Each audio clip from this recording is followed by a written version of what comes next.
Pessoal, vamos iniciar então a nossa 11ª reunião do eixo temático Mobilidade e Transporte. Hoje a gente recebeu aí um recado do prefeito para que o expediente se encerre às 4 da tarde, então a gente já iniciar a nossa reunião para dar tempo, para a gente não ultrapassar as 16 horas, então.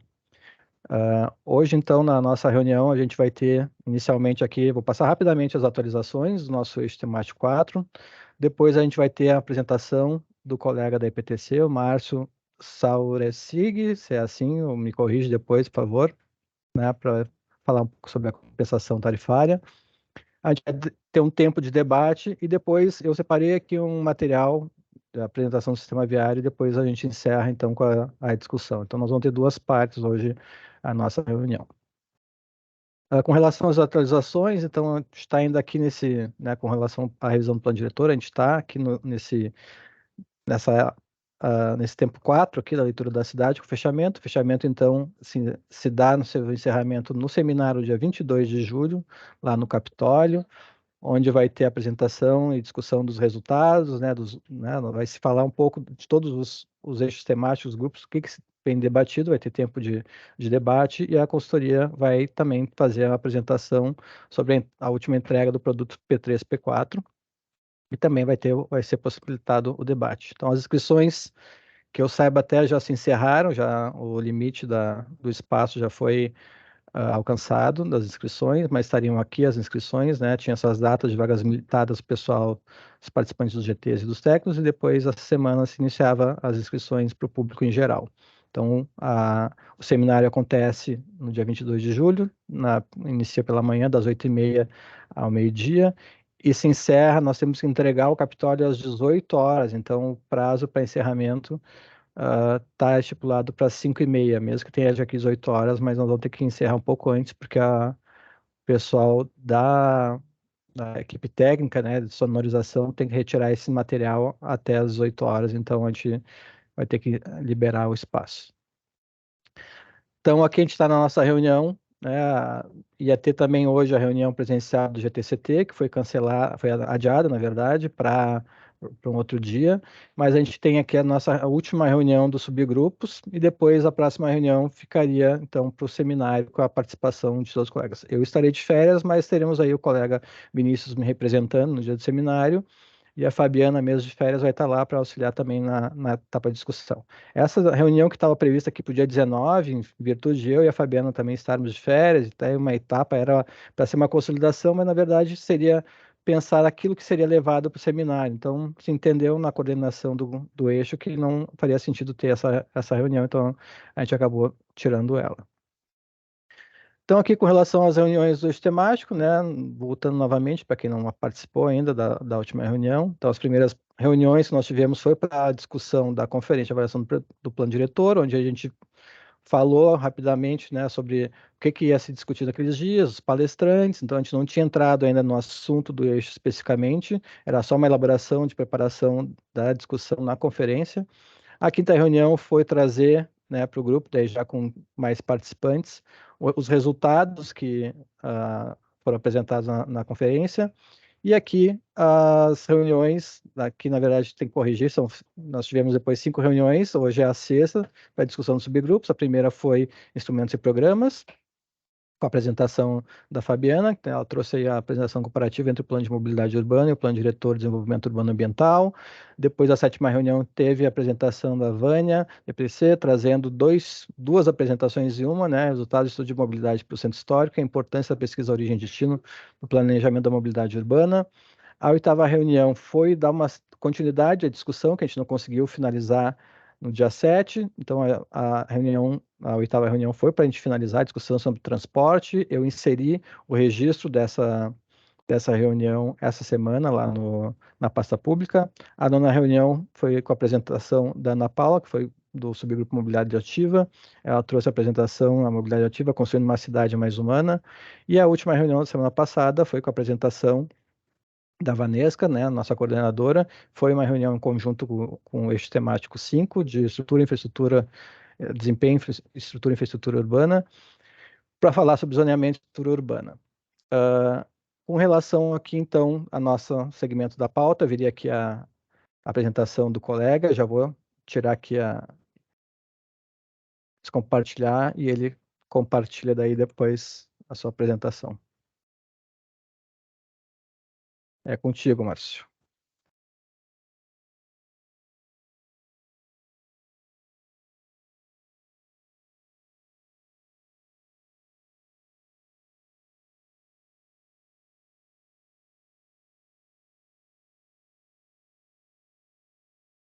Fabiana, tá conseguindo?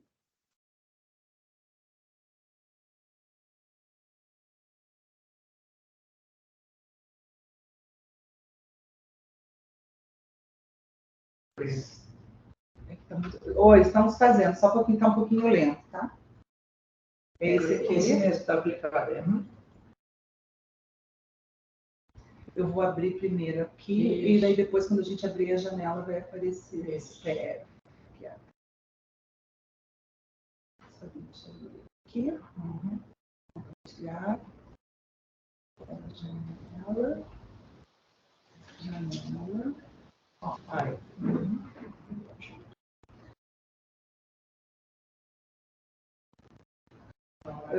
A gente não vai conseguir enxergar vocês, tá? A gente vai enxergar só a apresentação, daí qualquer coisa. Vocês falem pra gente. Tá bem. É assim mesmo a tua apresentação? Não. Tem que botar em modo de apresentação. Tá, não aparece em modo...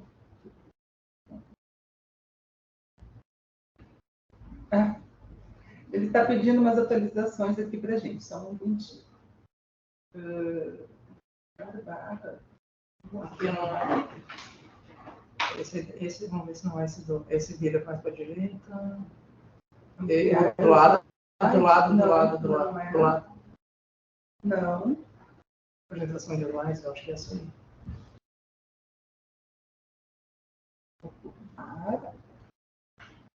Não está indo esse, ó. Tela cheia. Tem aquele iconezinho do lado do Zoom ali, Fábio, que é o de apresentação. Lá na barra, no cantinho direito da... Não é? Não, acho que tem que sair daí de novo e entrar de novo.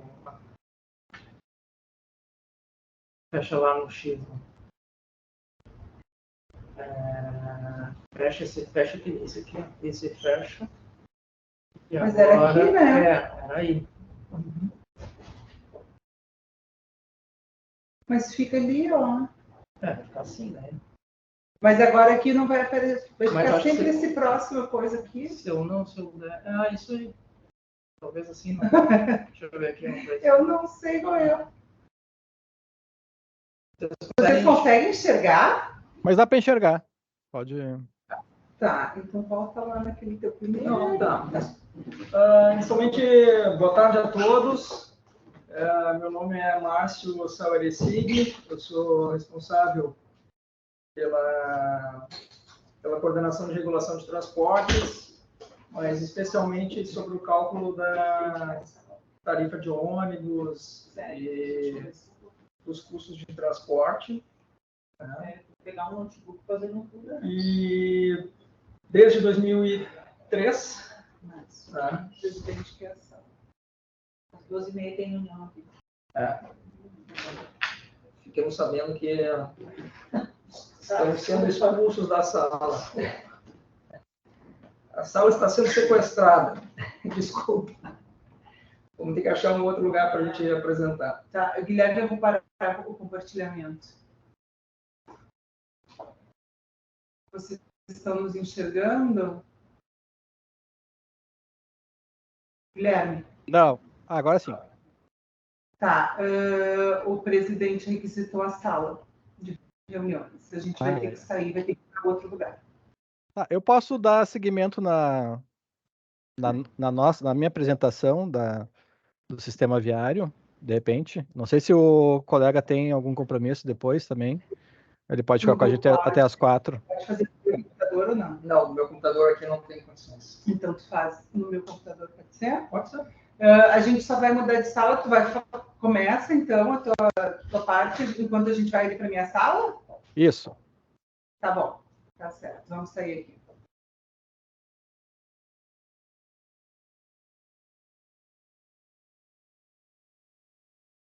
Então vamos continuar aqui o que eu tinha preparado para hoje, né? Visto esse nosso probleminha aí com o pessoal. Mas dando continuidade, eu até tinha pensado na nossa reunião de ontem, se a gente fazia a apresentação do sistema viário antes, mas, bom, mas vamos lá agora.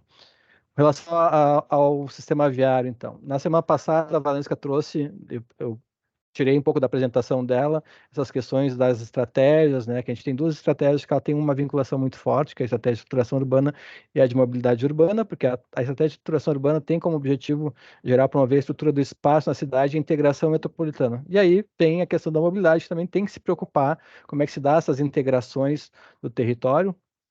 Então, eu achei bom trazer de novo essa a, parte da apresentação da Vanesca da semana passada.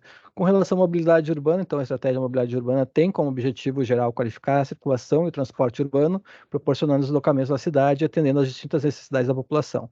Aqui à esquerda a gente tem o nosso mapa, né, com as hierarquias viárias, os eixos principais. Nesse mapa aqui está identificado as vias de transição, que são aquelas que fazem a conexão com a região metropolitana, também as principais vias, mas não dá para desconsiderar as outras vias que nós temos aqui, as vias arteriais, que fazem a conexão ali com Alvorada e Viamão também, que são muito importantes, assim como as vias arteriais de segundo nível, que também aparecem com grande importância aqui no mapa. O nosso diagrama ele teve uma evolução, né? Então, assim, a gente tem aqui o diagrama da esquerda, ele é o diagrama que estava no plano diretor de 99, então ele já tinha alguns elementos, né, identificados aqui, que migraram, né, para outros elementos. Então, no diagrama da esquerda aqui tinha a ideia, né, naquela época, né, dos eixos principais. Aqui aparece também as vias de transição, aparecem os eixos de carga, os eixos de transporte coletivo segregado, o eixo de transporte coletivo compartilhado, o eixo de transporte de alta capacidade, aí a representação dos terminais de integração, de retorno, os pontos de conexão e os estacionamentos dissuasórios. Na revisão de 2010, algumas informações saíram, mas entrou outras informações, outros detalhamentos, uma ampliação, inclusive, né, desse diagrama, que, no fim das contas, né, uma leitura que a gente já tinha tido quando a gente fez a apresentação sobre a estratégia em si, no GTTO, que foi apresentada para o GTCT, essa leitura do território, era que existia uma simplificação tão grande nesse diagrama que, de vez em quando era de difícil compreensão, né? Mas aqui temos também, né, com relação à estratégia, já aqui com uma informação mais clara desse diagrama, aqui na esquerda também o de 99, de 2010, uma simplificação que foi feita na apresentação da Vanesca, trazendo as vias principais. Aqui a gente até tem uma leitura das perimetrais, né, que são as vias, a primeira perimetral, a segunda perimetral, a terceira perimetral, e essas conexões aqui com o restante do território. No modelo espacial, nós também temos essa leitura das principais vias. Aqui, no caso, já traz uma identificação diferenciada, que seria o eixo de transporte coletivo segregado, que seriam essas manchas amarelas. Aqueles que têm eixo de carga projetado já tem uma identificação maior, que seria até a própria que é a Fernando Ferrari, né? Seriam essas vias projetadas. Os eixos de transporte de alta capacidade, que seriam esses corredores, né, que hoje são geralmente onde estão os corredores de ônibus, né, na cidade, e a identificação de outros espaços. O modelo espacial, na verdade, é essa unificação de todas as estratégias e uma identificação de como é que o município enxerga a cidade, né, com todos esses elementos. Então, tem elementos referentes à estratégia de estruturação urbana, de mobilidade urbana, uso do solo privado, da qualificação ambiental, promoção econômica, produção da cidade e do sistema de planejamento. Com relação ao sistema viário, então, o que diz o plano diretor? A gente traz aqui alguns textos que são vinculados a esse subgrupo sistema viário. Então, o programa que tem o plano diretor, o programa viário, que abrange os gravames, os projetos e as obras de implementação da malha viária, inclusive das ciclovias e vias de pedestre. No PDD-UA comentado, de março de 2000, né, ele tem também esse texto, que seria assim, esse programa abrangeria projetos de implantação da malha viária estrutural ou principal da cidade, as vias exclusivas para ciclistas e ciclovias, das exclusivas para pedestres, né, ou calçadões, entre os projetos de ações imediatas, né, que aqui entraria como destaque a classificação das vias por suas funções e importância no contexto da cidade, a elaboração de um plano geral de ciclovias e a elaboração do projeto de implantação da terceira perimetral. O projeto da terceira perimetral aconteceu, a gente tem também o plano cicloviário.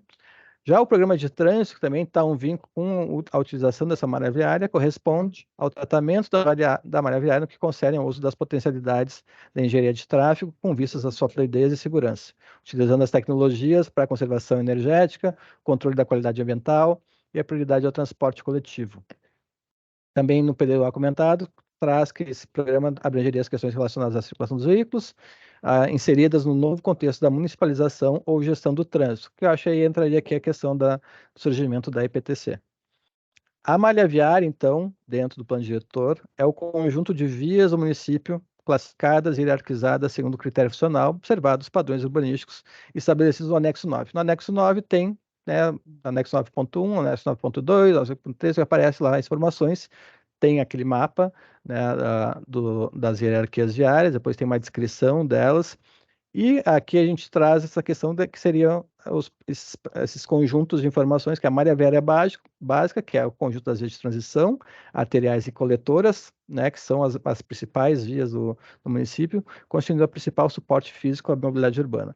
E as de segunda a função da via, né, que é o desempenho da mobilidade, considerados os aspectos da infraestrutura, do uso e ocupação do solo, dos modais de transporte, do tráfego veicular. Então, com relação a esse desempenho, que elas são classificadas e elas são pensadas, né, como um todo. Aqui a gente traz novamente, então, lado a lado, esse diagrama que ele representa o desenho simplificado dessa estrutura que a gente tem aqui das vias principais do plano diretor, e aqui representado de uma maneira mais simplificada, onde aparece aqui em verdinho as vias coletoras, que aqui não aparecem, tem também as vias locais, seriam os pretinhos, então, depois tem aqui uma descrição do que seriam as vias, né, de transição, as vias arteriais, depois as vias coletoras, então as vias de transição, né, só para quem não conhece, né, só para a gente ampliar aí a discussão, que seriam a via de transição estabelece ligação entre o sistema rodoviário interurbano e o sistema viário urbano com intensa fluidez de tráfego. Então, a característica da via de transição é essa ligação do sistema rodoviário interurbano e o sistema viário urbano com intensa fluidez de tráfego. Apresentam restrita conectividade, proporcionam restrita integração com o uso e ocupação do solo, e são próprias para a operação de sistemas de transporte coletivo de alta capacidade de cargas. Aqui eu trouxe alguns exemplos de vias, né? Então, a Castelo Branco é uma delas, a Autoestrada Marechal Osório, a própria Zaida Jarros, que daí essa conexão com a BR-116, também são exemplos de vias de transição no município. As vias arteriais, então, são as vias que permitem essas ligações interurbanas com alta fluidez de tráfego e apresentam baixa conectividade. Proporcionam baixa integração com o uso e ocupação do solo, assim como também as vias de transição. Na verdade, as vias de transição têm restrita integração, aqui seria baixa integração, e são próprias para operações de sistemas de transporte coletivo de cargas. Elas aqui elas são contempladas em 2 níveis, então as arteriais de primeiro nível são as principais vias de estruturação do território municipal e a integração com a região metropolitana, são próprias para essas operações de sistemas de transporte coletivo segregado, de alta capacidade e transporte de cargas. E alguns exemplos aqui, essas Brasil, Oswaldo Aranha, Protásio Alves, João Pessoa e Bento Gonçalves. As de segundo nível são as vias complementares de estruturação, então complementam as vias arteriais de primeiro nível, no território municipal, que integram também com a região metropolitana, própria para operações de sistemas de transporte coletivo de média capacidade e de transporte de cargas fracionadas. Exemplos aqui, a gente traz a Voluntários da Pátria, Avenida dos Estados, a Farrapos, Independência, Cristóvão Colombo, Estrada São Caetano, Estrada João de Oliveira Remião, entre outras, né? Depois, no próprio PDUA, tem outras descrições das vias coletoras e vias locais, ciclovias, as vias secundárias, vias de pedestres, hipovias, motovias. Vamos me deter só aqui nas vias coletoras e locais. Então, as coletoras, elas são as que recebem e distribuem o tráfego entre as vias locais e arteriais, com média fluidez de tráfego, apresentam média conectividade e proporcionam média integração com o uso e ocupação do solo, própria para operações, sistemas de transporte coletivo compartilhado e de média capacidade. Exemplos dessas vias, a Avenida Pernambuco, a Almirante Tamandaré, a Siqueira Campos, a Doutor Barcelos, na Zona Sul, entre outras. Já as vias locais, não trouxe exemplos aqui, que seriam praticamente o restante das vias, são as que promovem a distribuição do tráfego local com baixa fluidez de tráfego, apresentam intensa conectividade e proporcionam intensa integração com o uso e ocupação do solo, podendo finalizar com o destaque a critério do Sistema Municipal de Gestão do Planejamento. Essas seriam os principais tipos de via. Aqui depois eu entraria na classificação das vias, então o próprio plano diretor traz aqui exemplos de classificações e também traz um modelo de perfis viários para cada tipo de vias. Então aqui a gente tem esse tipo de via, estradas municipais de perfil básico, então tem esse desenho, estrada municipal interior, que são exemplos que a gente poderia nos deter aqui, fazer uma discussão de atualizar eles. Isso aqui eu vou deixar então para depois, já que o colega já está aí, a gente pode depois debater sobre, né, voltar para essa apresentação, que eu traria aqui também alguns exemplos que foram colocados. Então, abrir agora o espaço. Não, eu tenho que sair às 3 horas, tá? E eu gostaria de deixar 2 perguntas sobre essa questão das vias, tá? Se é possível, porque eu não estou conseguindo entrar no chat, tá? Uma delas é se há algum estudo do prolongamento ou de trabalhar com a estrada do Rincão, que saía lá na Ignez Fagundes, por dentro ali, certo? Isso é uma primeira pergunta. E a segunda, se há também um estudo de uma via paralela de Lucas de Batista em direção à estrada Retiro da Ponta Grossa pela Dorival Castilho Machado, tá? Que poderia sair já lá na estrada Retiro da Ponta Grossa. O seu Jorge, que é ali da Extremo Sul, poderia me ajudar, né? Porque são, me parece, 2 vias que teriam importância numa visão de facilitar o trânsito e a mobilidade urbana. Era isso, obrigado, viu? Essas questões dos prolongamentos das vias, eu acho importante, a gente discutiu ontem, né, Fábio, sobre os gravames das vias, a gente trazer também um diagnóstico da cidade com as vias que tem hoje gravame. A gente tem gravame de 2 túneis na cidade, que a gente teria que entender se permanece esse tipo de gravame ou se não, porque seria a hora certa. Inclusive também a própria terceira perimetral, o desenho da terceira perimetral foge, né, do desenho atual, né, e teria lá uma área toda de desapropriações que eu entendo que não são necessárias, mas teria que estar postos aí para discussão também, né? A gente pode conversar posteriormente, mas eu queria aproveitar aí a presença do colega da EPTC agora, que ele já tem condições de fazer a apresentação, e depois a gente volta para essa discussão, daí depois se quiser acompanhar, né, Felisberto, a gente pega pela gravação, pode ser?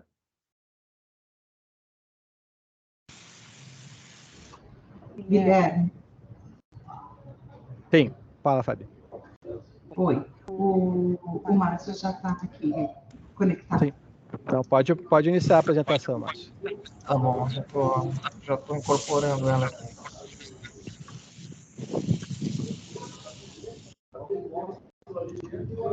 Bom, retomando, né, antes do imprevisto.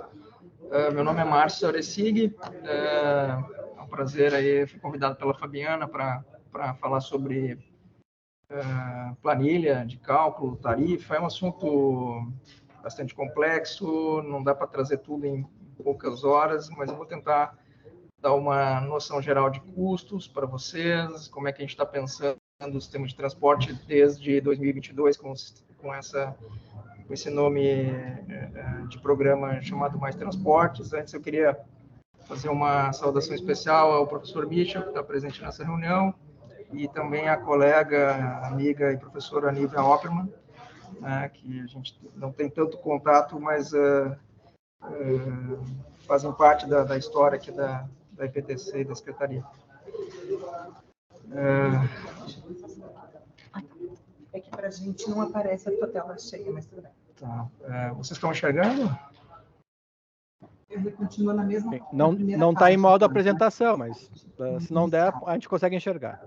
Consegue? Não trocou de tela. Para mim aqui aparece como no modo apresentação, para vocês não. Não. Bom, se não for problema para vocês, tudo bem. O Mais Transporte, ele iniciou... nós não fomos para essa tela ainda. Eu acho que tu vai ter que sair da tela cheia. Eu não saio aqui, só dá um ESC na tela cheia, e daí isso vai ter que ir assim. Assim aparece pra gente. Então tu tem que clicar. Não, tudo bem, daí eu vou mexendo aqui. Assim? Ele não está aparecendo a segunda tela pra gente. Não está aparecendo essa? Não, está aparecendo só a tela inicial da tua apresentação. Ah, que estranho. Porque está tudo... Agora apareceu a segunda tela. Apareceu? Então está devagar só. O Mais Transporte ele foi um programa criado em 2022, com vistas, né, a qualificação. Deixa eu só fazer um histórico antes, né? A gente vinha de um período de pandemia em 2020, onde a gente teve que fazer um acordo com as empresas de ônibus para a operação se sustentar de pé, né? Afinal de contas, a demanda caiu vertiginosamente a partir de março de 2020, e com isso o sistema estava próximo de um colapso, né? Porque as receitas não atingiam nem 30% dos custos do sistema. Então, naquele momento, foi necessário socorrer as empresas de ônibus, né? E mudando, inclusive, a metodologia de cálculo. Houve um compartilhamento naquele ano de 2020 de riscos entre operadores e a prefeitura, né, onde as empresas abriram mão de itens importantes do custo do sistema, tais como a depreciação de frota, a remuneração da frota e o lucro, né? Em compensação, a prefeitura aportou pela primeira vez na história, assim, fez um subsídio ao sistema de transporte. Tá? Com isso, o sistema conseguiu retomar a oferta, né, até um pouco acima do nível da demanda naquele momento, em 2020. E entramos em 2021, tá, com o sistema já retomando um pouco, né, ainda dentro da pandemia. Mantivemos o subsídio, né, só que numa forma de apropriação entre a tarifa técnica, a diferença entre a tarifa técnica e a tarifa decretada. Lembrando que em 2020 a tarifa era R$ 4,70, em novembro ela baixou para R$ 4,55. Em 2021 a tarifa subiu em julho, se não me falha a memória, julho de 2021 para R$ 4,80. E aí a diferença entre essa tarifa decretada pelo prefeito em 21 e a tarifa técnica, que na época era R$ 5,50, foi aportada pela prefeitura aos operadores. Tá? E em 22 se cria, então, esse programa Mais Transporte, com vista a aumentar, qualificar o serviço prestado ao usuário, a garantir a sustentabilidade, o equilíbrio econômico-financeiro, a manter a eficiência operacional e dar mais transparência às informações e aos dados do sistema de transporte. Esse era o objetivo lá em 2022. Como é que era o cenário do sistema pré-pandemia? A gente vivia um ciclo vicioso do sistema de transporte, onde todo ano nós tínhamos um aumento de tarifa, tá? E esse aumento de tarifa resultava numa queda dos passageiros pagantes, principalmente, que são aqueles que sustentam o sistema. Afinal de contas, Porto Alegre, até 2018, mais ou menos, 2018, ela tinha um nível de isenção de cerca de 30%, a partir de algumas ações que começaram a ser tomadas pela Prefeitura em 2018 para redução do nível de isenções, entre elas redução o fim da isenção para idosos entre 60 e 65 anos, a volta da cobrança de 50% da segunda dos usuários na segunda viagem, né? E paulatinamente com a redução agora que em 2021 de alguns níveis de estudantes, professores, né? Reduções essas baseadas na renda desses beneficiados, né? Bem como redução do número de passes livres, que a gente tinha cerca de 12 passes livres até 2013, 2014, aproximadamente. E nós estamos agora com, no máximo, 4 passes livres por ano. Então, toda essa redução permitiu com que o nível de isenção caísse de 30% para 24%. Isso já, por si só, já houve uma melhora do passageiro pagante. Mesmo assim, é insuficiente para quebrar o ciclo vicioso do transporte, porque, na prática, quem pagava a tarifa era o usuário de ônibus, né? Então, qualquer aumento de tarifa, quem estava pagando essa conta era o usuário. Então, nunca existiu um subsídio, onde a tarifa técnica, né, era X e a tarifa decretada podia ser inferior a essa tarifa X. E essa diferença sendo bancada pela Prefeitura Municipal. Então, assim, esse gráfico demonstra que o período pré-pandemia, né, as primeiras 3 colunas, né, são janeiro, fevereiro e março de 2020.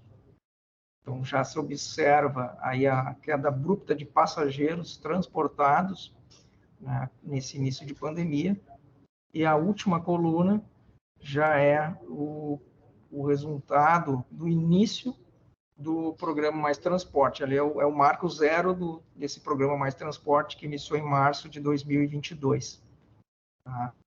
Então, para mostrar que os passageiros estavam praticamente em março de 22 e março de 20, praticamente no mesmo nível já.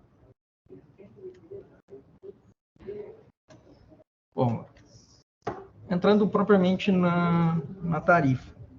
Tá? A tarifa para eu estou trazendo um gráfico do custo da tarifa técnica pelos seus principais itens, né? Esse gráfico de pizza demonstra que pessoal na tarifa técnica atual de R$ 5,70, né? Pessoal sempre foi o item mais de maior peso na tarifa, R$ 2,14 desses R$ 5,70 é pessoal. Tá? Depois nós temos os custos variáveis, que são combustível, lubrificantes, pneus e peças e acessórios, que representa R$ 2,09 da tarifa técnica. Depois nós temos a depreciação de capital, que é aquela parcela que a tarifa reserva às operadoras para que elas substituam a frota de ônibus, renovem os seus veículos. Tá? Depois as despesas administrativas, 36 centavos, são as despesas não operacionais, os honorários da administração, seguros, e despesa com o GPS dos ônibus. Temos também a remuneração de serviço, que foi um item colocado no edital de licitação, que representa o lucro bruto das empresas, 33 centavos. A remuneração do capital, ou seja, do investimento realizado em frota, principalmente, a remuneração representa 26 centavos. E o único tributo direto que nós temos ainda presente na planilha de cálculo é a contribuição previdenciária sobre a receita bruta, que foi instituída lá em 2013, para substituir os 20% de INSS que incidia sobre a folha de pagamento. O governo federal criou uma alíquota de contribuição de previdenciária sobre a receita bruta de 2% sobre a receita, em substituição a esses 20% sobre a folha de pagamento. Representa 11 centavos do valor da tarifa técnica. A tarifa técnica inicial de 2013 deveria ser R$ 6,15, mas em função de que nós adotamos algumas medidas, o governo permitiu que fossem adotadas algumas medidas para baratear o custo dessa tarifa, né, e, por consequência, reduzir o subsídio, inclusive. Né. O uso do ar-condicionado foi permitido, de novo, ser utilizado nessa tarifa. Né. Ele faz aumentar 10 centavos o valor da tarifa. Em compensação, se retirando o custo da Carris, que normalmente a Carris tem um custo mais elevado do que as demais operadoras privadas. Então, a gente pode reduzir o custo da tarifa em 15 centavos. A retirada gradual projetada para o ano de 2023 de cobradores permitiu uma redução do custo de 30 centavos na tarifa. Importante frisar isso, porque recentemente a gente ouviu algumas críticas de que a retirada de cobradores não estava dentro do custo da tarifa, que as linhas estão sendo retiradas dos cobradores e isso não está refletido no valor da tarifa. Claro que está refletido no valor da tarifa. Isso reduz o subsídio e permite que a tarifa cobrada seja os 4,80 inferior aos 5,70. Houve uma melhora do IPK também nesses últimos 12 meses, e a projeção para os 12 meses desse orçamento tarifário de 2023 também permitiu uma redução de 35 centavos na tarifa. O aumento da oferta, por consequência, faz com que a tarifa fique um pouco mais alta, significa que a gente está projetando para o exercício de 2023 mais oferta de serviço, mais quilometragem, mais oferta de linhas, horários. Isso teve um reflexo de 30 centavos subindo a tarifa. E houve uma redução do custo de capital de 5 centavos em função da redução da inflação. Isso faz com que o custo de capital também seja reduzido, impactando a tarifa para menos. Mesmo assim, em vez de ser 6,15, a gente conseguiu trazer a tarifa para 5,70. Ela ainda é superior à tarifa decretada, a tarifa pública de 4,80, o que determina que, para essa tarifa se manter nos 4,80, haja necessidade de um subsídio municipal. Esse subsídio municipal, existe uma previsão encaminhada à Secretaria da Fazenda para o ano de 2023, o ciclo 2023, que se inicia em fevereiro e vai até janeiro de 24, de 104 milhões de reais. Claro que esse valor pode variar para mais ou para menos. Só para título de exemplo, no ano passado, a previsão do subsídio foi em torno de 100 milhões de reais. Ele acabou sendo de 101 milhões. Houve um erro de 1 milhão só nessa previsão. Mas ele poderia ter sido muito inferior, inclusive, porque nós tivemos um impacto significativo no ano passado do aumento do preço do óleo diesel. No início da guerra da Ucrânia, vários preços de commodities se elevaram abruptamente, e um dos que mais subiu foi o preço do óleo diesel. E mesmo assim, a previsão do ano passado acabou se confirmando. Para esse ano também está previsto atualizações do subsídio em função de eventuais variações do preço do óleo diesel, mas também se incorporou variação, aliás, se manteve as variações de saída de cobradores. Então, quanto mais sai cobrador, mais a gente ajusta o valor do custo e, consequentemente, do subsídio, assim como do fator de utilização de motoristas. Conforme varia a operação, a gente vai adequando mês a mês esse custo. Ou seja, ele não é fixo todos os meses, ele sofre uma atualização de valor para que, principalmente, a gente esteja, já que é dinheiro público, o subsídio é um dinheiro público, ele tem que ser pago na quantia certa, de uma maneira adequada, que não seja demais para as empresas e de menos para a prefeitura, ou seja, da forma correta. Por isso que essa apuração leva em consideração itens muito importantes né, com uma variação de pessoal que é quase 50% do custo, a variação de preço do diesel, que impacta em quase 30% do custo. Então, nós estamos falando aí de 80% do custo, está sendo muito bem medido e monitorado, para que a gente não esteja transferindo recursos públicos demais para as empresas de ônibus. A metodologia desse ciclo, né, de cálculo. Nós calculamos na planilha de cálculo o custo quilométrico variável, que conforme eu comentei anteriormente, envolve os custos com combustível, com lubrificantes, com pneus, recapagens e peças e acessórios. Nós somamos isso com os custos quilométricos fixos, que envolvem aqueles custos que, independentemente do ônibus sair para prestar o serviço, eles vão continuar existindo dentro de uma operadora de transporte. São os custos de pessoal, os custos de seguros, a depreciação da frota.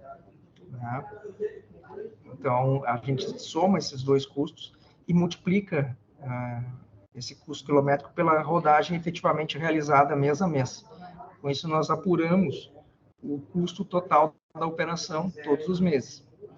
A receita dessa operação ela é representada pelo produto entre a tarifa decretada, ou seja, os R$ 4,80, e a quantidade de passageiros equivalentes transportados na mesma unidade de tempo, ou seja, mensalmente.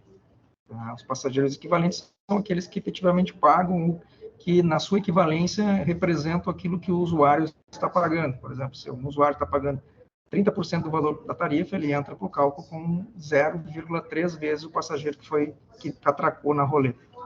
Só para vocês terem uma noção do que é passageiro equivalente. E o subsídio, né, vai ser a diferença entre o custo, entre a receita e o custo. Tá? A projeção é que o subsídio do ciclo 23 fique da ordem de 11% do custo total da operação. O custo total da operação gira hoje em torno de 700 milhões de anos. Tá? Aqui tem uma tabelinha, depois eu vou sair aqui da apresentação para mostrar uma coisa interessante, que como o custo operacional ele é diretamente proporcional à quantidade de quilômetros ou de serviço que é prestado. Isso que significa o quê? Quanto mais eu ofertar serviço, aumentar a quantidade de horários de linhas, colocar mais ônibus na operação, né? Ou seja, aumentar o nível da operação, maior vai ser o custo e, consequentemente, se eu não conseguir trazer passageiro para esse aumento de serviço suficiente para pagar esse custo, eu vou aumentar o quê? Vou aumentar o subsídio, que é a última linha ali, que é a receita menos custo. Vou tentar fazer aqui um exemplo para vocês.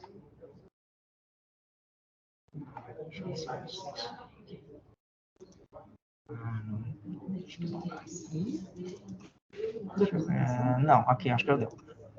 Deixa eu só abrir aqui.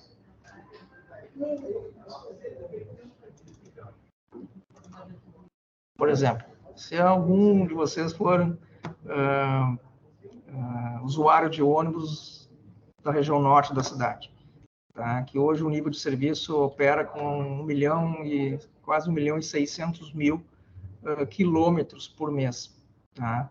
Se a política da prefeitura foi agora colocar mais horários de linhas, nível de serviço para essa zona da cidade, e eu aumentar essa rodagem para 2 milhões de passageiros.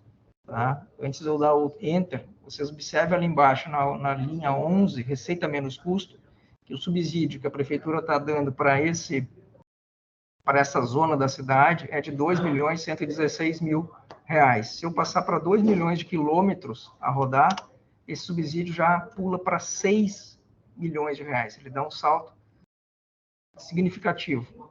Tá? Ele vai multiplicar, então, essa quilometragem por esse custo quilométrico total aqui. Tá? E com isso, se não houver um aumento de receita, né, esse vai ser o subsídio que a prefeitura vai pagar. Aumenta quase 4 milhões de reais. Então, só para vocês terem uma noção de que, realmente, hoje a prefeitura está dando um subsídio, né, ele tem um limite orçamentário para isso, o que a Secretaria da Fazenda permitiu é algo em torno de 104 milhões de reais, por isso existe um limite para a expansão do nível de serviço, né, que vai variar muito das variáveis, né, que compõem esse custo. Né? Vamos dar um exemplo. Se, por exemplo, o diesel cair, e ele vem caindo, nesse cálculo inicial que a gente fez aqui desse custo quilométrico, tá? O preço do diesel de janeiro de 2023, que a gente considerou, é R$ 5,26. Atualmente ele está em R$ 4,41. Quando nós fizermos a revisão deste custo agora em agosto, mês que vem, esse custo vai cair em função única e exclusivamente dessa variável que eu estou citando para vocês, e eu posso até daqui a pouco, dependendo do nível de queda desse preço de diesel, aumentar para 2 milhões a rodagem, tá? E aquela receita custo permanecer nos 2 milhões e 200 mil que estava anteriormente. Então, isso a gente vai monitorando e daqui a pouco, para o segundo semestre, tu consegue aumentar o nível de serviço, mantendo o mesmo nível de subsídio. Tá? Porque as variáveis que compõem, elas são muito dinâmicas. E a gente tem que estar acompanhando mês a mês essas variáveis e poder projetar aqui para os tomadores de decisão e dizer para eles, não, agora realmente no próximo semestre a gente consegue aumentar o nível de serviço, isso em, sei lá, 5%, aquela quilometragem, 10%, aquela quilometragem que foi inicialmente pensada para todo o ciclo. Tá? Vou deixar em aberto isso para vocês pensarem e quem sabe vocês têm algumas perguntas depois que a gente possa responder sobre esse item. Tá?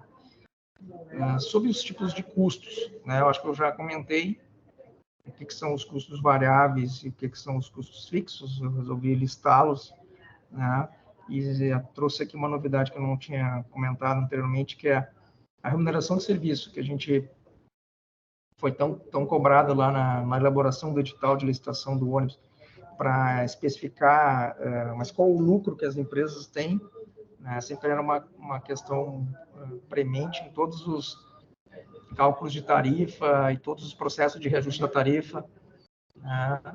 Que a gente deixasse isso explícito. Então, para o edital, a gente trouxe que essa remuneração de serviço corresponde a uma taxa de 7,24% ao ano, e ela incide sobre os itens de custo variável e alguns itens de custo fixo, exceto a frota, que para esse existe uma outra taxa de remuneração. Tá? Mas esse valor 7,24 é bruto, né? O que normalmente corresponde a um valor líquido de 6% ao ano. Tá? A diferença entre os métodos. Tá? Até 2019, ou seja, antes da pandemia, a gente tinha um modelo que não tinha subsídio, a apuração dos custos era feita por planilha de cálculo, como é feita hoje também, né? Só que a gente atualizava a planilha no início do cálculo e depois não atualizava mais. Tá? Atualmente a gente está fazendo uma atualização dos itens que mais pesam na planilha ao longo do próprio ciclo de cálculo. Tá? Era feito um rateio do custo pelo IPK, que é o Índice de Passageiros Equivalentes Transportados por Quilômetro, tá? E esse IPK era determinado pela projeção de passageiros e quilometragens que tinham sido realizadas nos últimos 12 meses do cálculo. Ou seja, não se fazia uma projeção pensando o que vai acontecer para frente. A gente olhava para trás para dizer o que aconteceu para trás é o que vai acontecer para frente. Tá? Então, as principais diferenças são que hoje a gente não está rateando o custo operacional pelos passageiros, né, porque existe uma tarifa decretada inferior à tarifa técnica, conforme eu demonstrei ali. Se eu fosse fazendo o modelo antigo, eu diria que o usuário agora vai ter que pagar R$ 5,70 em vez de R$ 4,80. Tá? A projeção de passageiros e quilometragem é com bases estimativas para o futuro do órgão gestor, ou seja, como é o órgão gestor, poder concedente, que está bancando o subsídio, depende muito dele qual é o nível de serviço que ele vai ofertar vis-à-vis o que tem disponível para gastar. Tá? E a apuração, aí vem a diferença, né? Por que tem subsídio? Porque a gente faz a apuração da diferença entre o custo real e a receita operacional. Né? Se a receita for maior que o custo, não, em determinado mês X, não vai ter repasse naquele mês, mas se num outro mês o custo for maior que a receita, vai ter o repasse ou o subsídio para os operadores. E é importante também frisar que pode acontecer que um determinado operador receba subsídio no mês e o outro não, porque ele, em função do seu custo operacional ser maior ou menor do que o outro operador, ele pode estar em equilíbrio e o outro não. Tá? Esse método, qual é a maior eficiência? Ele permite um maior controle da operação e da gestão, ele permite fornecer um melhor atendimento, uma otimização de custo, maior oferta para a população com custo mais baixo de operação, uma operação alinhada com o equilíbrio econômico-financeiro. Tá? E aí vem o diferencial, que é que esse método começa a permitir, na retomada da pandemia, uma inversão daquele fluxo inicial que eu havia apresentado, um fluxo que era vicioso, né, onde a gente, toda vez que caía passageiro, nós tínhamos que aumentar a tarifa, e aumentando a tarifa nós perdíamos mais passageiros, e essa bola de neve só descia ladeira abaixo. Agora a gente começa a ter um aumento de passageiro, né, que permite que com esse aumento de passageiro nós tenhamos mais receita, e com essa maior quantidade de receita a gente possa ofertar mais serviço, mantendo o mesmo nível de subsídio. Então, como eu tinha dito, em 2022 a gente havia previsto 100 milhões de subsídio, pagamos 101. Esse ano, apesar de toda a inflação que tivemos, reajuste de salário dos motoristas, cobradores, aumento de custos em geral, né, a frota principalmente, né, os preços dos veículos, né, a renovação que foi feita ao final de 2022 para entrar nesse ciclo 23, né, a gente conseguiu praticamente manter o nível de subsídio de 100 para 104 milhões. Pode ser que seja um pouco mais, um pouco menos, mas se for um pouco mais, ele virá com maior oferta de serviço também. Né? Aqui eu trouxe alguns gráficos de como é que foi o comportamento desde lá de 2019, janeiro de 2019, ou seja, um período pré-pandêmico, né, em termos de passageiros totais, tá, transportados. No gráfico de baixo desse, mostra o nível pré-pandemia em termos percentuais, né? Então, até fevereiro de 2020, nós tínhamos praticamente 100% do que era o período pré-pandêmico. Ele cai para, logo no início da pandemia, ali, em abril de 2020, para algo em torno de 25%, a quantidade de passageiros totais transportados, uma queda brutal de 75%. E aí ele vem retomando aos poucos. Hoje a gente está já num nível em torno de 70% da quantidade de passageiros totais que outrora nós transportamos. Em termos de viagens ofertadas para a população também, nós tínhamos ali, no pré-pandemia, algo em torno de 500 mil viagens mês, né? E hoje nós estamos com algo em torno de 320 mil viagens mês. Também na faixa de 60% da oferta de viagens que a gente tinha antes da pandemia. Em termos de passageiros equivalentes, aqueles que geram receita para o sistema, nós tínhamos algo na faixa de 14 milhões, né, de passageiros equivalentes mês. Hoje nós estamos aí na faixa de 11 milhões de passageiros mês. Isso corresponde a cerca de 75% do nível que nós tínhamos anteriormente à pandemia. Em termos de quilometragem realizada pela frota, nós tínhamos aí em torno de 1.400, 1 milhão, eu acho que está, deixa eu ver uma coisa aqui. Acho que eu botei o gráfico de frota, na verdade, não de rodagem. Esse gráfico de frota. 1.400 ônibus prestavam serviço antes da pandemia e atualmente nós estamos com uma frota operacional em torno de 1.000 ônibus. Tá? Isso representa cerca de 70% da frota que nós tínhamos do nível pré-pandêmico. Certo? Gente, era essa a apresentação. Tá? Eu estou disponível aí agora para os questionamentos de vocês.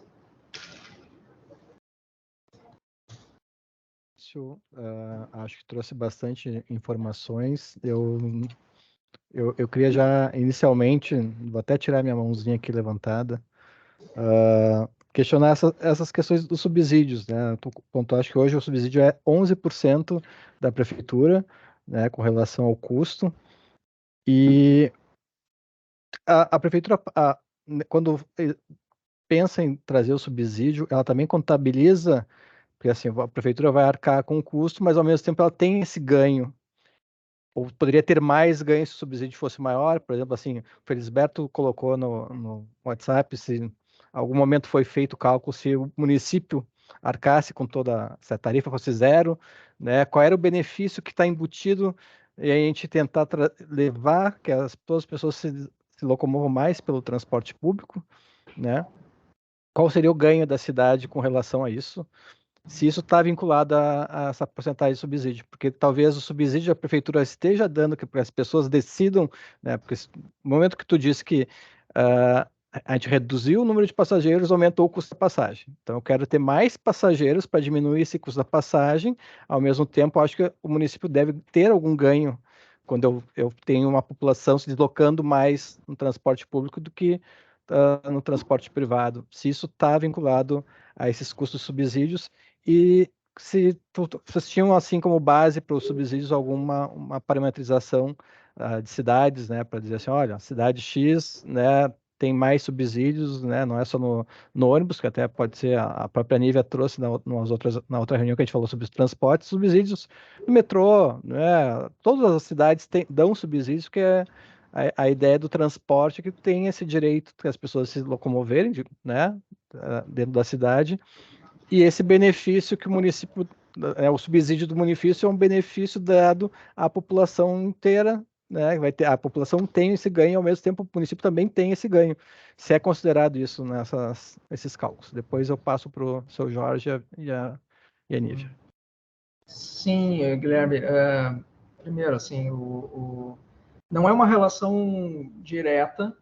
Tipo assim, se eu aumentar 1 quilômetro minha rodagem, eu vou conseguir trazer um passageiro para pagar essa conta. Não é direto. Então, a gente não consegue ter, à medida que tu pensa assim, eu vou aumentando a oferta, e essa oferta ao infinito, e sempre vai ter uma receita que vai pagar esse... Não é assim. Tá?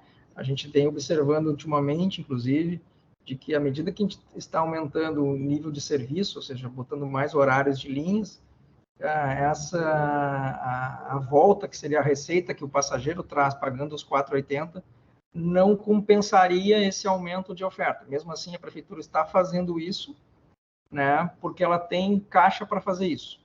Né? Mas vai chegar um ponto que, se ela continuar fazendo isso, ela corre o risco de que, eu vou ter que parar porque eu vou estar dando tanto subsídio, eu não estou tendo retorno em termos de usuários para usar aquela linha. Claro que para aqueles usuários que já estavam usando o sistema, melhorou o nível de qualidade daquele serviço. Mas eu não estou agregando novos usuários, porque assim, uma coisa que a pandemia trouxe é que muita gente, com a queda abrupta de passageiros, automaticamente fez uma queda do nível de serviço. Esses usuários acabaram migrando para outros meios e muitos não voltaram, mesmo agora que a tarifa permanecendo a 4,80, e nós estamos falando de uma tarifa que não aumenta desde 2019, né? Ou seja, são 4 anos sem reajuste tarifário. Se eu fosse botar só a inflação em cima, essa tarifa já era para estar mais de R$7. Né? Então, mesmo assim, não tem um limite para trazer novos usuários. Tá? E aí a prefeitura a gente leva isso em conta nessas projeções que a gente faz. E uma outra tua questão, assim, que também muitos colegas aqui levantam, que é sobre, por que a prefeitura, então, não banca toda a isenção, assim, né? O usuário paga zero, digamos, né? E isso vai ter um custo. Se hoje nós estamos falando de um custo de cerca de 100 milhões para manter a tarifa sem reajuste há 4 anos, nós estamos falando aí que talvez esse custo vai girar em torno de 700 milhões. Nós vamos aumentar em 7 vezes. Talvez nós ganhemos um pouco mais de usuários no sistema, sim, com certeza, né? Porque zero mais pessoas vão utilizar.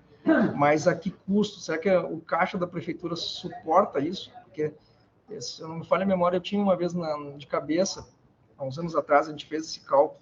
A prefeitura gastava só com saúde cerca de 350 milhões. Ou seja, ela vai gastar 2 vezes mais do que ela gasta com a saúde.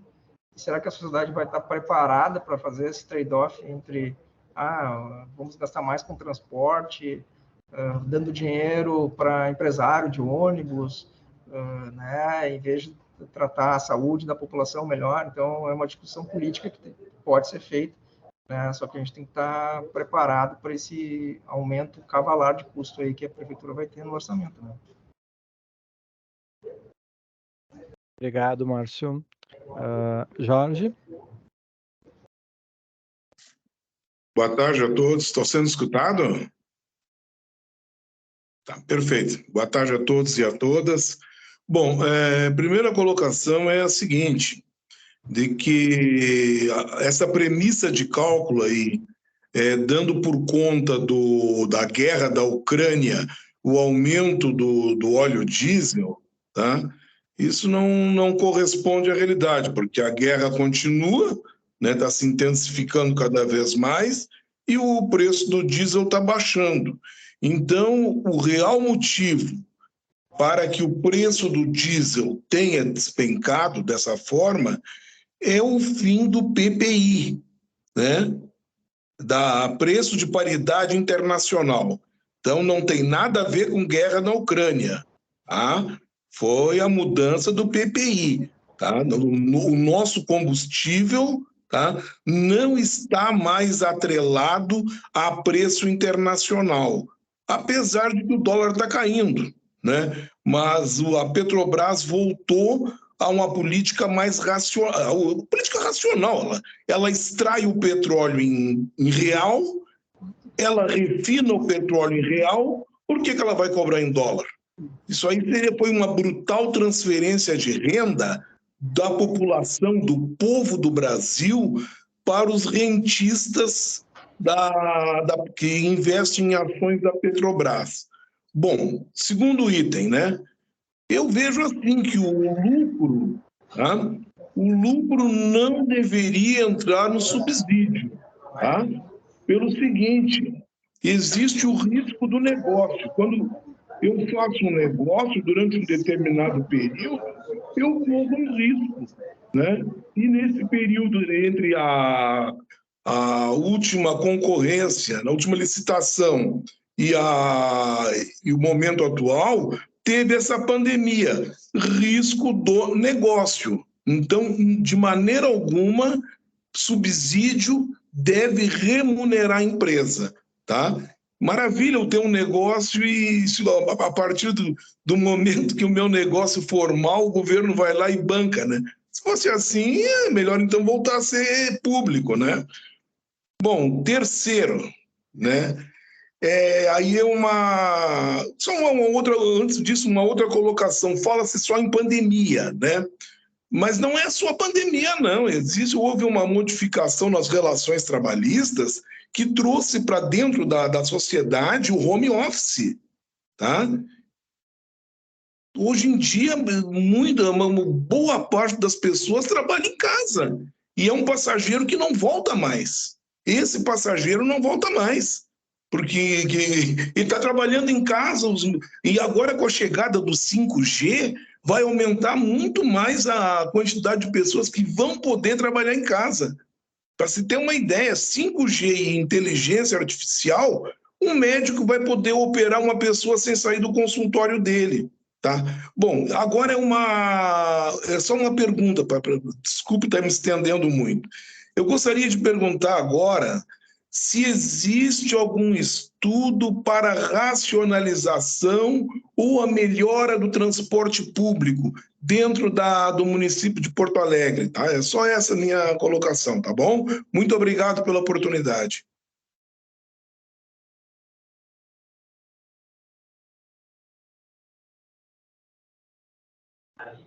Jorge, quando eu falei da influência da guerra da Ucrânia sobre o preço do combustível, foi no ano de 2022, tá?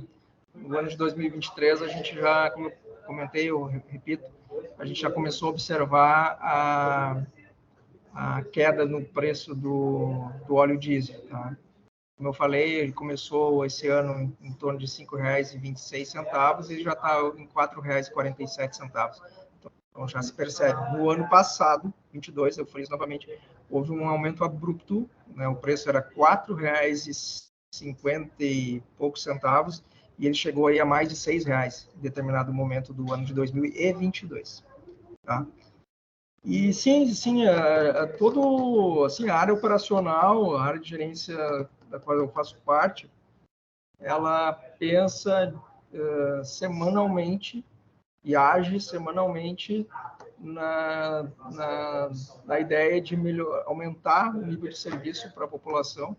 Então, a gente é muito pressionado por isso, né, pela população, vários pedidos de aumento de oferta, e a gente age, né, nesse sentido de aumentar a oferta. E, para vocês terem uma ideia, esse ano a gente começou com cerca de 962 ônibus na operação, tá? E hoje nós já estamos com mais de 1.000 ônibus na operação, ou seja, já houve um aumento aí de 4% aproximadamente de aumento de oferta desde fevereiro desse ano até julho. Tá? E a previsão é de continuar aumentando. A previsão é que nós cheguemos até o final desse ano com mais de 1.050 ônibus operacionais. Então, já é um aumento de praticamente 100 ônibus a mais ao longo do ano, operando para prestar um maior serviço para a população.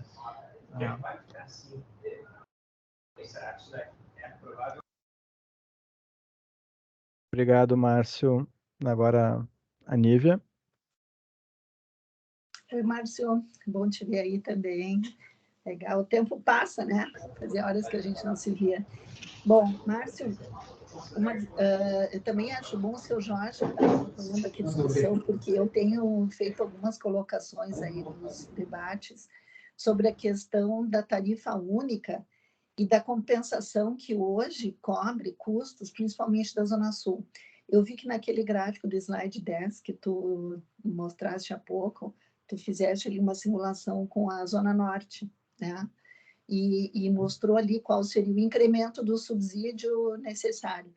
Mas eu acho que uma questão que se discute assim, do ponto de vista territorial é a expansão da cidade para a Zona Sul. Porque assim, digamos, a informação que eu tenho é que dentro, né, da tarifa única existia toda uma situação onde as viagens curtas, mais próximas ao centro, né, e as viagens mais da Zona Norte, que é a zona mais densa da cidade, ajudariam a cobrir a diferença das linhas, do custo das linhas da Zona Sul, que é um custo maior, porque tem uma quilometragem maior, né? Então, quando a gente vai discutir a questão para onde a cidade vai crescer, a questão do custo tarifário e da tarifa única, ela tem um peso nisso também, porque na medida que a gente aumenta, né, a rodagem para a Zona Sul, isso vai repercutir no custo da tarifa única como um todo, ou seja, ou a gente aumenta a tarifa, né, o custo da tarifa vai aumentar, porque diminuiu as viagens curtas, né? Claro, a gente está vivendo, né, não só ainda rescaldos da pandemia, mas principalmente uma crise econômica ainda, né? E uma mudança, uma variedade do uso dos modos de transporte, porque teve mais gente que está andando de Uber, tem mais gente que está andando de moto, tem mais gente que está andando de bicicleta, andando a pé, até para economizar. Então, eu gostaria que tu comentasse um pouquinho sobre essa questão da relação entre localização geográfica, rede, né, e custo da tarifa única. Ótimo, Olivia, boa pergunta. Uma das coisas que esse sistema de subsídio permitiu para o modelo de transporte da cidade foi que, atualmente, a gente está pagando o custo de cada operador. Então, por exemplo, se o operador na Zona Sul ele tem um custo maior para prestar o serviço, nós vamos pagar aquele custo daquele operador. E se a cidade tiver que aumentar a sua oferta mais para a Zona Sul do que para a Zona Norte, ok, nós vamos... o subsídio para a Zona Sul vai ser maior do que o subsídio para a Zona Norte, inclusive em termos de comparação entre eles. Tá? Então, assim, na minha visão, isso dá uma quebrada na questão da tarifa única, porque não importa assim, tanto o valor que o usuário em si vai pagar, o usuário continua pagando a mesma tarifa. Mas se para aquele usuário da Zona Sul, né, tem um custo operacional maior, ele continua pagando a mesma tarifa, ele continua pagando os 4,80, e quem vai pagar essa diferença vai ser a prefeitura. Se a prefeitura tiver que reduzir ao nível de serviço, a oferta para a Zona Norte, para ver uma compensação, porque a Zona Norte não demanda tanto incremento de oferta, a prefeitura tem um certo manutenção de equilíbrio de subsídio, por exemplo. Né? Mas, enfim, eu acho que a minha visão é que esse modelo permite um incremento de oferta para determinadas áreas da cidade, o operador ganhando o custo da sua operação em função disso e o usuário continuando pagando o mesmo nível de tarifa, sem a gente precisar onerar mais o usuário por conta disso. Tá? Desculpa, mas assim, ó, não dá, né, Márcio? Porque isso não faz sentido. O Fernando, que vai falar aí depois de mim, talvez possa até argumentar com mais propriedade que eu. Mas assim, ó, não faz muito sentido, porque o caixa da prefeitura não é um saco sem fundo, entende? Eu acho que a gente também tem que procurar a economicidade do sistema. É claro que em qualquer país do mundo, a gente sabe que com raríssimas exceções, o sistema de transporte coletivo é subsidiado. Legal. Só que assim, ó, isso não significa que tenha que se aceitar, sei lá, não só irracionalidades, mas principalmente criar uma política, né, de ocupação territorial que vise, né, a otimizar um sistema de transporte e o custo desse sistema. Então, eu não vejo... eu continuo insistindo que eu acho que tem que ter um certo critério em relação à questão, né, de uma extensão da malha viária, da rede de transporte, né, porque isso tem repercussão no custo. E claro que os empresários, está bom, a prefeitura vai ficar bancando, o usuário vai ficar pagando a mesma coisa, o empresário vai ganhar, vai ter o seu garantido, e o caixa da prefeitura vai ter que aumentar indevidamente o subsídio. Pelo menos assim é que eu estou entendendo. O que eu vejo é que haveria que ter uma compensação, Nívia. Se eu tiver que aumentar o nível de oferta para uma determinada área da cidade, eu deveria compensar isso reduzindo numa outra área da cidade para não haver o aumento indiscriminado do subsídio da prefeitura. Concordo contigo que realmente o saco sem fundo é um medo, inclusive, dos próprios empresários, que esse sistema que começou em 2020 um dia vai parar, porque a prefeitura não vai ter mais dinheiro para continuar subsidiando o sistema. Então, a racionalização, para mim, ela deve existir. A gente está sempre pensando nisso, em termos de custo e oferta para o serviço. Claro que o que tu falaste ali, que é uma coisa que eu não tinha no meu radar, é que a cidade precisa ter um planejamento para evitar que nós ocupemos cada vez espaços mais longe da onde as pessoas se deslocam, né, para evitar justamente isso, esse aumento indiscriminado de custo, né, em áreas rarefeitas, inclusive, da cidade. Né? Então, mas isso aí entra a questão do planejamento urbano. Eu acho que isso é primordial e a consequência vai estourar lá no transporte, né? Concordo? Ótimo, Márcio. A gente vem discutindo isso também, né, para justamente como é que a gente pode, o plano diretor, o planejamento urbano, trazer benefícios aí, né, no transporte, inclusive redução das tarifas e tentar atender uma melhoria do serviço. Já passo a palavra aí para o Michel. Bom, obrigado aí. Márcio, prazer novamente nós nos encontrarmos, né? Podemos passar a tarde toda aí discutindo tarifa, se a gente quiser. Já estou vendo que tu tá careca de saber que calcular tarifa não é fácil. Os anos, né, maltratam a gente. O que a Nívia colocou, que realmente é o foco principal, né? Tentar manter sempre o equilíbrio entre oferta e demanda, não perder esta relação. E eu tenho algumas críticas, tu já mais ou menos conhece, que a prefeitura está fazendo, tá? A prefeitura pegou uma planilha de JPOT, que é uma planilha que tem uma metodologia extremamente conservadora, pega a projeção de um ano passado, calcula a tarifa, calcula aqueles custos e deveria manter essa tarifa. Agora a prefeitura pegou uma ferramenta que teoricamente é para olhar o passado e está projetando o futuro. O que a prefeitura está fazendo, ela está errando a ferramenta, né? Na realidade, vocês tinham que trabalhar com um fluxo de caixa, que é projetar para frente, não só um ano, mas todo o processo da concessão. Essa é a ferramenta correta para fazer esse tipo de análise que vocês estão tentando fazer.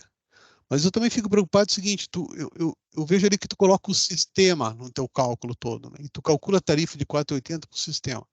Depois, quando tu volta, tu quer pagar os custos pelas bacias, né? Norte, sul, e olhando aqui a bacia sul, o custo por quilômetro não é nem a maior, né? Que deveria ser 9,38 contra a norte, que é 9,60. Até a norte é maior que a sul. E a leste sendo a das privadas a maior, sendo que a Carris bate todo mundo, que a gente sabe por quê. Isso não distorce um pouco, porque tu fica calculando no sistema, bota um custo geral, calcula uma tarifa de 4,80 e depois tu paga o custo por quilômetro.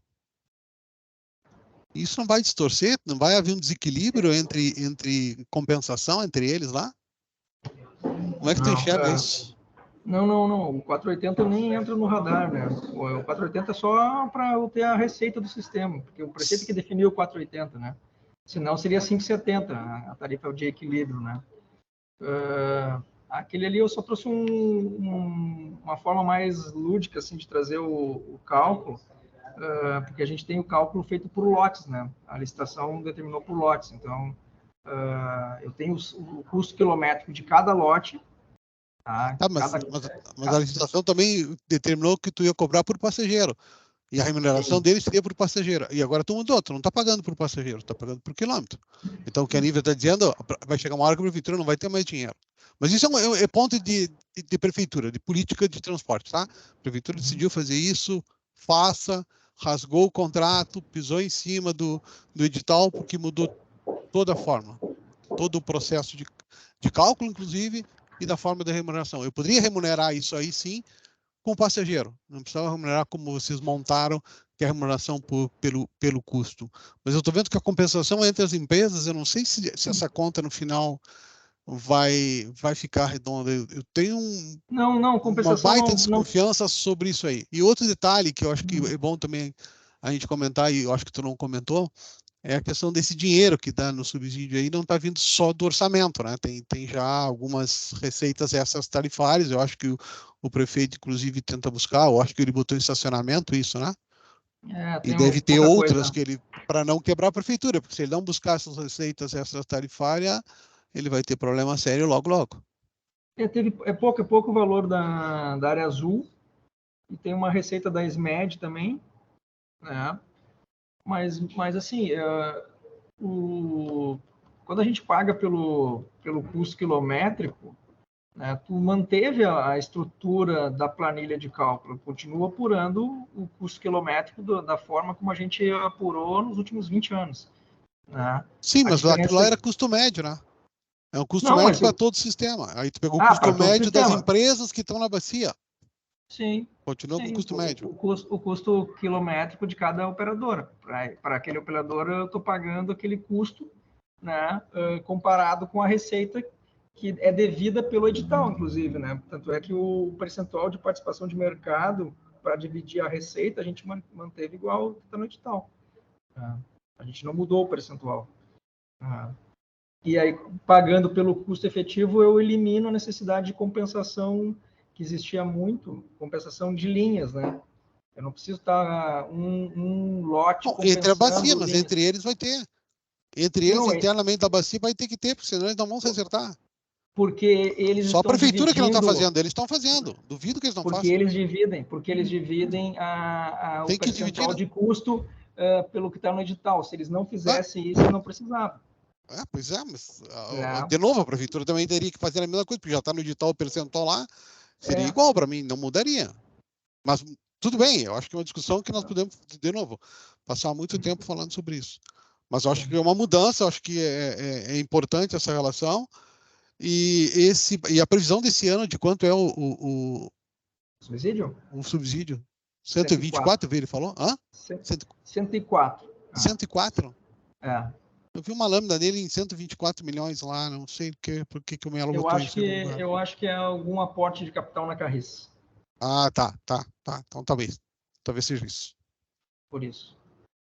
E no final ele tem que botar mais na Carris ainda. Não, tá bom, eu acho que são pontos aí que a gente tem que discutir. Eu acho que é importante para não ficar eterno aí esse subsídio é fazer uma racionalização.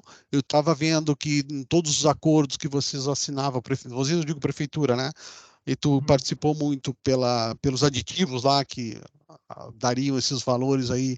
Tinha sempre uma obrigatoriedade na mediação de fazer um estudo de tronco alimentação e daqui a um pouquinho isso sumiu das minhas vistas e eu não sei se isso aí vai ser mantido, porque se não tiver uma racionalização, realmente vai ser a festa dos empresários, porque todo mundo estava no vermelho até 2019, agora está todo mundo azul, né? Todo mundo comprou frota, todo mundo renovou, então, de alguma maneira, isso aí beneficiou, e eu acho que é positivo, porque ajuda sempre o passageiro por trás que estava precisando, e realmente o que a gente estava comentando, que tu comentou, que não tem elasticidade, né?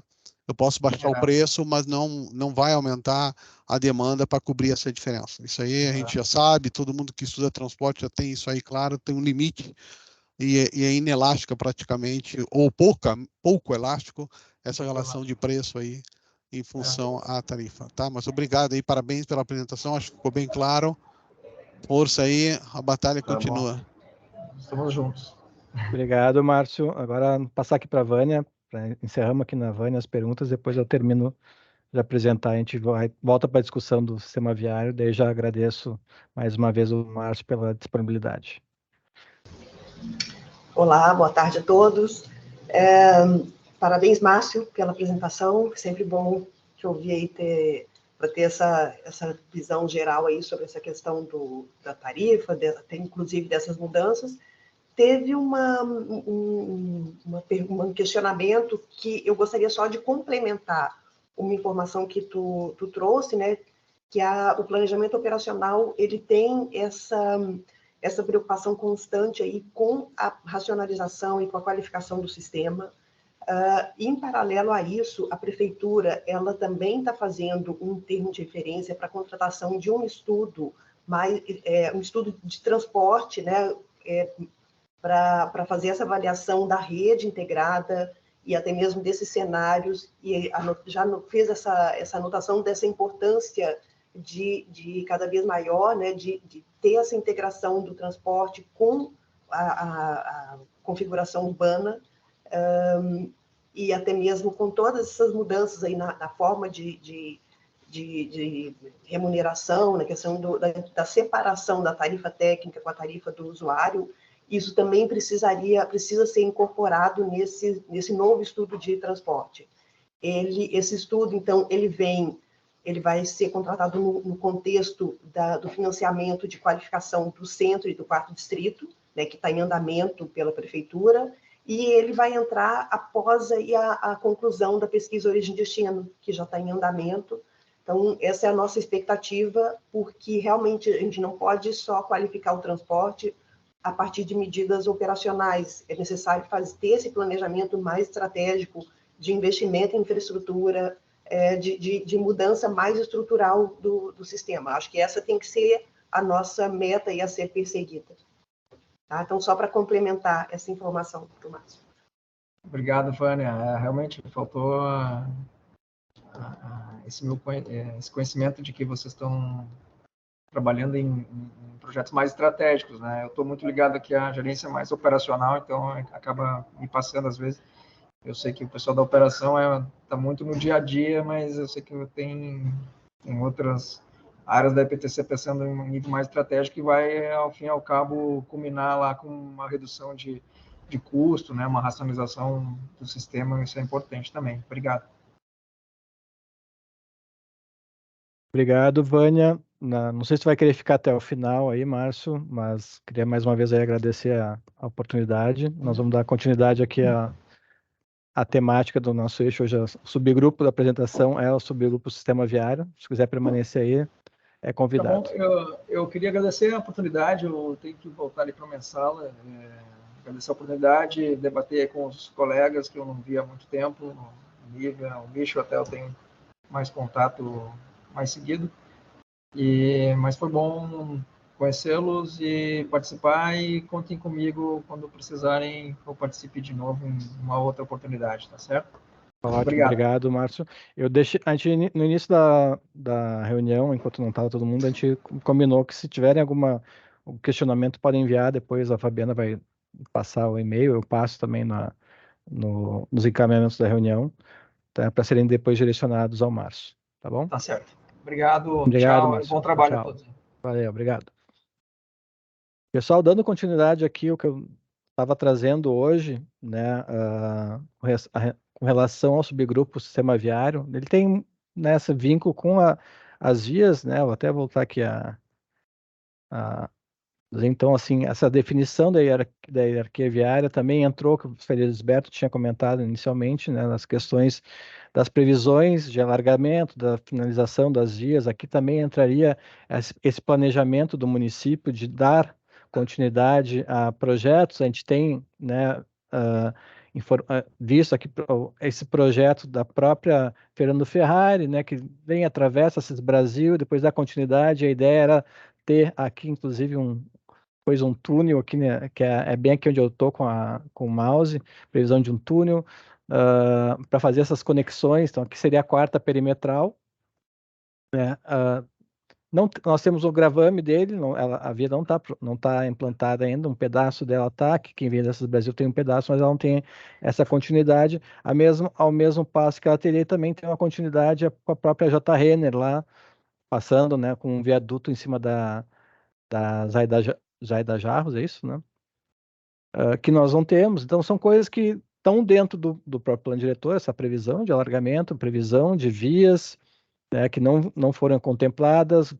Na própria Sertório, a gente tem também ali na entrada da cidade pela ponte, também está previsto um projeto de um viaduto que está lá, tem o gravame dele também. São questões que a gente poderia aproveitar essa revisão e verificar se ainda se mantém essas previsões dessas obras de alargamentos, que muitas vezes esses alargamentos impedem a evolução, né? O cara tem um terreno que é atingido por esse alargamento e acaba não conseguindo fazer grandes coisas, ele não tem direito a fazer um empreendimento lá, porque tem essa previsão de alargamento, e tem vias que a gente sabe que não vão ser implantadas, como é o caso ali da terceira perimetral, que ela já aceitou um outro caminho, o desenho que era previsto anteriormente não foi executado, então entraria um pouco isso. Com relação aos perfis viários, eu trouxe aqui os exemplos que hoje o próprio plano diretor traz, né, das diferentes hierarquias viárias. Aqui a gente tem alguns perfis das arteriais, das vias coletoras, então com essas larguras, o que está destinado aqui de passeio, de implantação da vegetação. Nas comissões tem debatido bastante que os perfis estão defasados, porque não incorporam espaço suficiente para a implantação da vegetação, do mobiliário, quiçá, de vez em quando das ciclovias. Então, isso aqui era uma questão que a gente poderia trabalhar também em um detalhamento, ou esse detalhamento vir depois. A Fabiana, acho que tem alguns questionamentos a colocar que a gente conversou ontem, de pensar que dentro desses perfis diários, das hierarquias diárias, o que a gente pensa que deveriam, que os elementos deveriam constar para que depois a gente pudesse aceitar um desenho, né, em projetos de novos processamentos solos que contemplassem essas informações. Ou seja, o passeio precisa estar definido que o passeio seria 4,25? Talvez não, talvez pudesse ser maior, contemplando, dependendo da característica da região, né? E eu trago aqui também os exemplos de vias locais, e aqui os exemplos que foram propostos lá já da coordenação de arborização urbana. Eu vou te mutar, já tá. Eu ia te mutar, Fábio, que é justamente do espaço que ela precisa, né, para implantação da vegetação, de acordo com o porte da vegetação. Então, aqui ela trouxe, tem 4 desenhos de perfil viário, contemplando umas vias com 30 metros de gabarito, né, pensando na existência do corredor de ônibus, e do que ela precisaria ter de canteiro, de acordo com o tamanho da vegetação que vai ser implantada lá. Então, isso também tem que ser levado em consideração, né, até no que a gente for pensar aí de propostas, né, das vias. A gente tem lá no conceito do modelo espacial, vias que seriam caminhos, né, verdes, né, então queriam ter mais vegetação. Então, isso também tem essa influência para a nossa decisão. E outra coisa que a Fabiana tinha pontuado ontem é também essas definições de perfis viários para a regularização fundiária, né? Então, não sei se tu quer complementar alguma coisa aí, Fabi.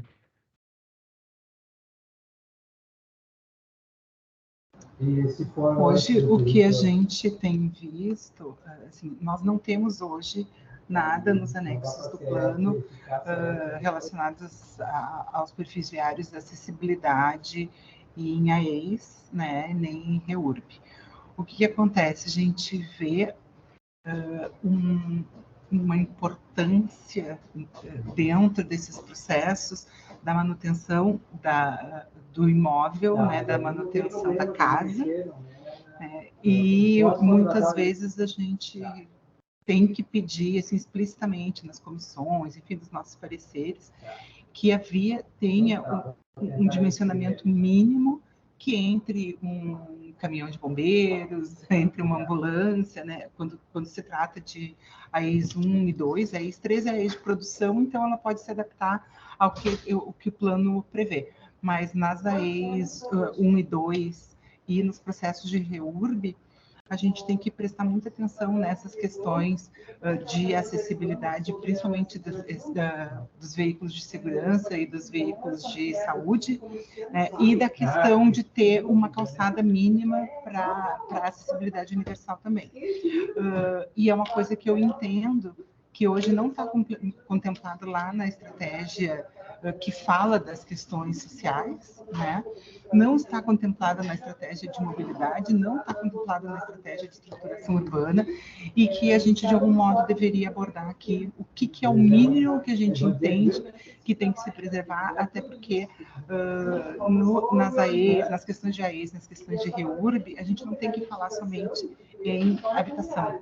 A gente tem que falar em moradia, e a moradia contempla também as questões do sistema viário, da acessibilidade, dos espaços públicos, né, dos espaços coletivos ou comunitários.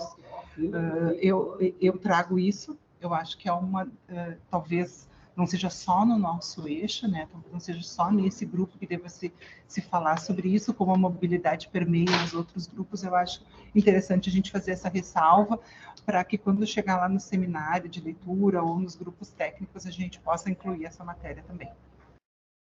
É isso, Guilherme. Ótimo, Fábio, obrigado. O Guilherme Miranda, que é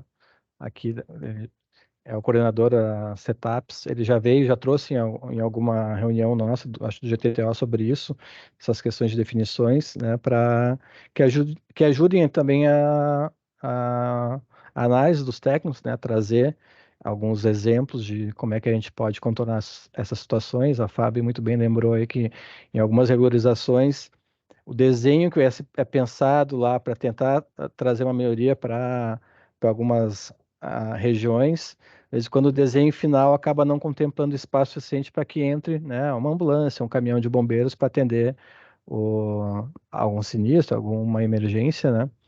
E isso teria que estar sendo pensado em conjunto aí para a gente poder trazer melhorias aí, né, e diretrizes para que pudessem, né, serem contempladas.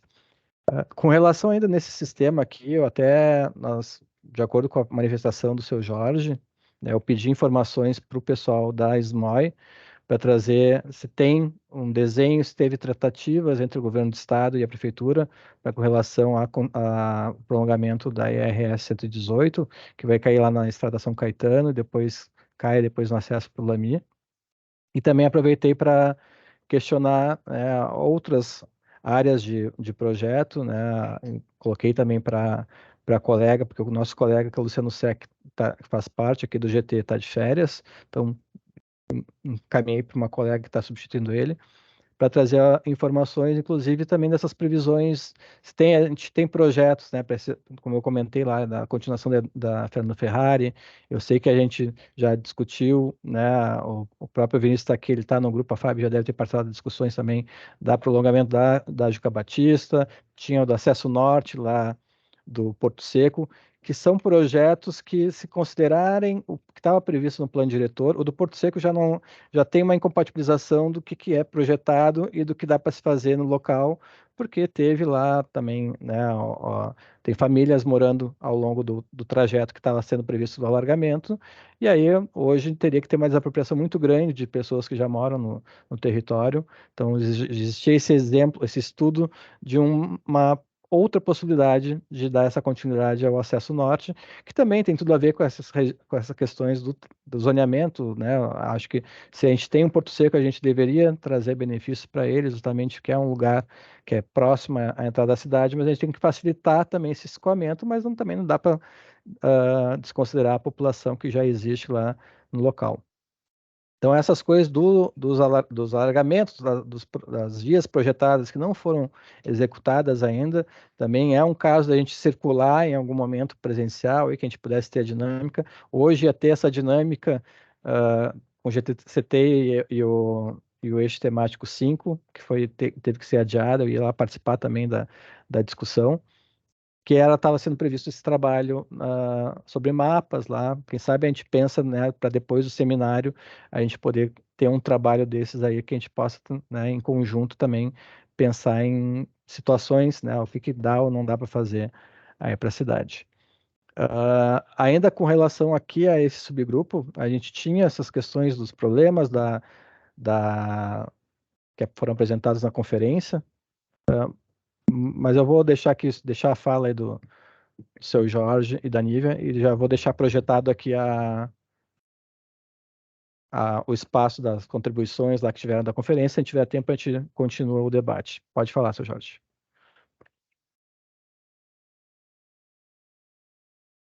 Eu só gostaria de contrapor a palavra da Nívia, tá? Com todo respeito, sabe que eu tenho uma admiração muito grande pelo seu currículo, né? E eu noto assim que todos aqui têm uma enorme admiração pelo seu conhecimento da cidade, né? Mas eu gostaria de pedir encarecidamente, dona Nívia, professora Nívia, que quando fosse a gente falar do Sul, Zona Sul é uma coisa, Extremo Sul é outra completamente diferente. Não tem nada a ver o Sul com o Extremo Sul. Porque aí eu fico na dúvida quando a senhora se refere a Sul, né, e coloca um problema que não é da Zona Sul, é um problema do Extremo Sul. Aí eu fico na dúvida se a senhora está realmente se referindo à Zona Sul ou se referindo ao Extremo Sul. Bom, esta é uma colocação. A outra é a seguinte, né? A senhora veja aqui, ó, Projeto do Arado. Não sei se a senhora já ouviu falar no Projeto do Arado. É a previsão de que seja previsão não, é um projeto que está sendo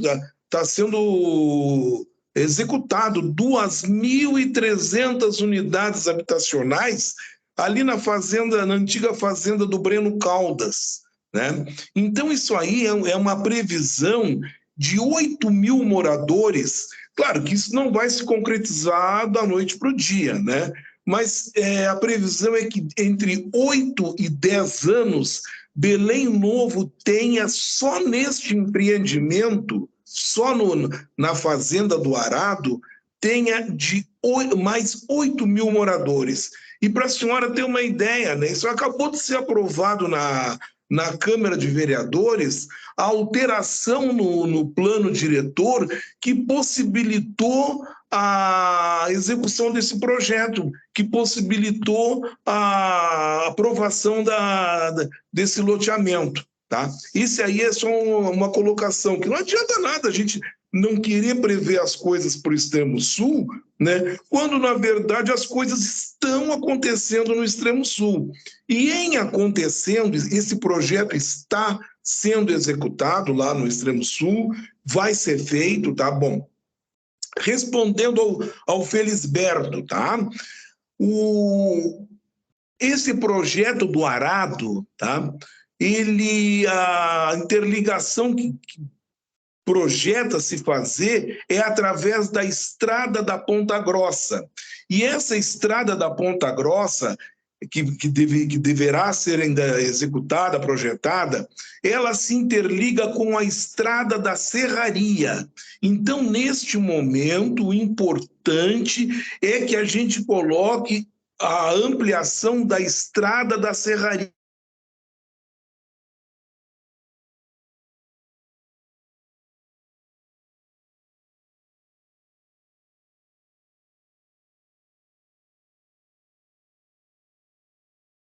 Travou, seu Jorge. E essa estrada da Ponta Grossa vai deixar dentro do projeto do Arado, correto? Então, nós precisamos ter uma atenção especial para a estrada da Serraria. Então, ela vem pela Juca Batista, chega na rótula, pega a direita, a direção oeste, vai praticamente até a beira do rio, lá no quartel da Serraria, e dali pega a estrada da Ponta Grossa e acessa o Belém Novo, correto? E esse projeto está andando na prefeitura. Aliás, nem é na prefeitura, a prefeitura já aprovou. Tá? Esse projeto de 8 mil moradias lá, 8 mil moradores em Belém Novo, tá sendo feito já dentro do escritório de engenharia dessa empresa. É só essa colocação. Muito obrigado pela oportunidade. Obrigado, seu Jorge. Nívia? Bom, eu vou ter que responder o seu Jorge, não era esse o objetivo da minha intervenção, mas enfim. Seu Jorge, eu sei muito bem a diferença do extremo sul e da zona sul, só que nós estamos falando aqui de cálculo tarifário e existe uma bacia chamada Zona Sul. Eu não sei se o senhor lembra do gráfico, daquela tabela que o Márcio mostrou, mas ali tem a bacia da Zona Norte, a bacia da Zona Sul e a bacia da Zona Leste. E a bacia da Zona Sul, ela compreende, é uma região grande da cidade onde tem a Zona Sul e o Extremo Sul também. Então, é nesse sentido que eu faço intervenção.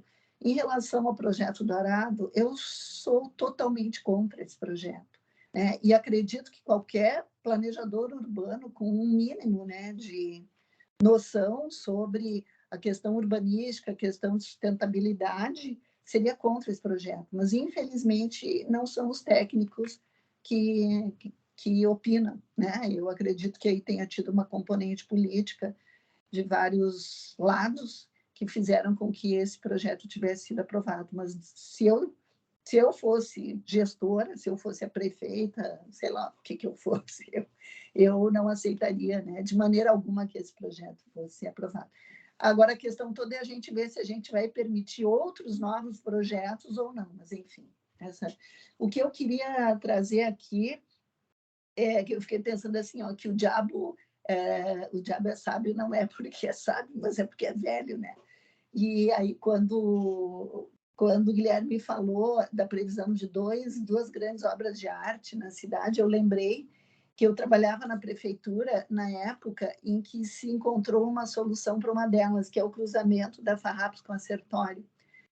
a previsão desse viaduto é de muitos anos, né? Sei lá, plano de 59, de 79, não sei bem. E, na ocasião, tinha um técnico excelente na prefeitura, que se chamava, era arquiteto Joaquim Brum, e ele desenvolveu o projeto do binário, ali da Dona Margarida com a Sertório, exatamente para resolver aquele problema do cruzamento. Então, eu, assim, dentro de uma linha, né, quando eu vejo que a questão da mobilidade está se modificando tanto, e eu acho que as obras de arte, elas devem ser construídas, assim, ó, em último caso, quando realmente tem uma necessidade muito grande. Eu até diria que essa obra de arte foi resolvida, né? Então, não sei em que momento a gente, né, vai poder, a equipe técnica vai discutir isso melhor, mas só para, então, lembrar que isso foi, sei lá, em 90, 91, época que eu trabalhei na prefeitura, que esse técnico encontrou essa solução, que eu acredito que resolva, né, em grande parte, o problema daquele cruzamento. Em relação à quarta perimetral, eu fiquei pensando, né, que um processo de planejamento urbano ele é um processo de décadas, né? Assim como a terceira perimetral ficou tantos anos, né, com os gravames e só começou a sair do papel em 2005, né? E ela já estava, acho que também no plano de 59 ou de 79, é certo, 59 acho que também. Então, eu imagino que a quarta perimetral, talvez não com esse modelo tão grande, né, um gabarito, mas, enfim, eu acho que é uma conexão importante, né, que pode vir beneficiar conexões aí regionais da cidade. E, então, eu também acho que é uma questão que a gente aí deveria olhar com carinho, porque é claro que existe uma pressão na prefeitura para liberar os gravames, né? Assim como tinha uma infinidade de gravames para áreas de terminais de transporte na cidade, dentro do modelo, né, do Plamet, do Comet, do Transcol, né, que foram planos feitos na década de 70 e 80, e que hoje em dia a gente vê que com a questão da bilhetagem eletrônica, né, tem outras formas que não precisa ter tantos terminais, né? E esses gravames, alguns foram sendo liberados ao longo do tempo e outros não sei como é que estão, mas de repente é de se ver. Então, é importante até isso da Vânia ter trazido essa informação sobre a realização de um estudo, né, para racionalizar a rede de transporte coletivo, que vai ter implicações também nessa questão das integrações, né, que vão acontecer na cidade. Enfim, acho que é bom que a gente está trazendo esses temas todos e pode ir vendo alternativas, né, para melhorar isso do ponto de vista de planejamento. Obrigada. Obrigado, Nívia.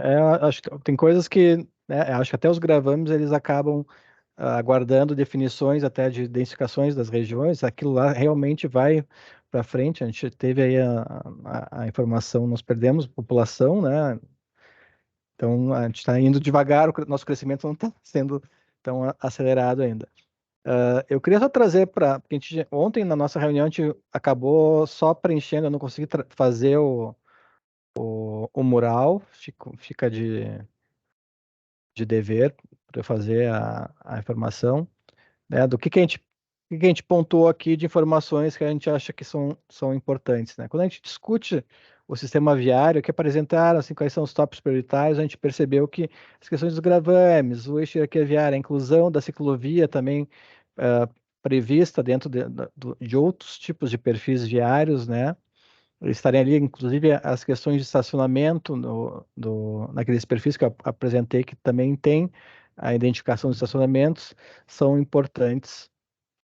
Com relação aos problemas, né? Então, aqui surgiu algumas coisas que a gente quis chamar a atenção, que é que foi uma manifestação que o plano propõe, aborda a hierarquização, então são pontos positivos que ele traz. Aqui apareceu a informação que o perfil viário esteja defasado, isso é uma coisa que a gente discutiu ontem, de como é que a gente poderia trazer um perfil atualizado, considerando essas larguras, será que as larguras que estão definidas lá são suficientes, né? E também tem outra coisa que traz muito na questão da hierarquia viária, é esse conceito das atividades que também estão vinculadas à própria hierarquia viária. Então, algumas hierarquias viárias, né, dependendo da hierarquia viária da via, ela permite mais atividades ou ela pode restringir as atividades. Então, isso também está vinculado à hierarquia viária. Uma coisa que surgiu, né, que quando a gente aprovou o programa do Quarto Distrito, o vereador, né, aprovou que se trocasse a hierarquia viária da Félix da Cunha, e ele não viu o impacto que ia trazer nisso, trocar a hierarquia viária da Félix da Cunha, que hoje, antes tu tinha a possibilidade de algumas atividades, ao momento que ele diz que a Félix da Cunha deixa de ser, né, um material, ela acaba perdendo também a possibilidade de ter outras atividades. Então, são erros que a gente não pode, tem que pensar muito bem, né, na hora de propor. Aqui, essa questão das hierarquias obsoletas, eu também mostrei para o Vinícius e para a Fabiana ontem, né? A gente tem lá o nosso sistema, ele monitora o perfil viário das vias, e a gente tem hoje, né, vias que hoje uma hora são arteriais, daqui a pouco ela perde, pelo menos o que está registrado no sistema, né, daqui a pouco ela virou local e depois ela volta a ser arterial, né? Então, por que teve essas modificações? Se isso é um problema do sistema ou realmente existe isso, a gente fazer essas revisões. Aqui apareceu essas questões dos gravames superficiais, a hierarquia viária, positivo existe no plano, e negativo, que é a visão para o automóvel, né? Então, muitos dos perfis estão realmente vinculados a isso, e também os espaços, os desenhos que a gente tem trabalhado aí para os novos projetos que vem, se pensa também numa redução do espaço para o veículo e aumentar o espaço para o pedestre, né? Qual é o impacto disso? Se a gente pode também trabalhar nisso, nos espaços do perfil viário, que seriam essas questões das dimensões previstas pelo a ausência dos gravames de cota de altura, isso foi pontuado também pela própria SMOI na época, que a gente tinha da discussão de TTO.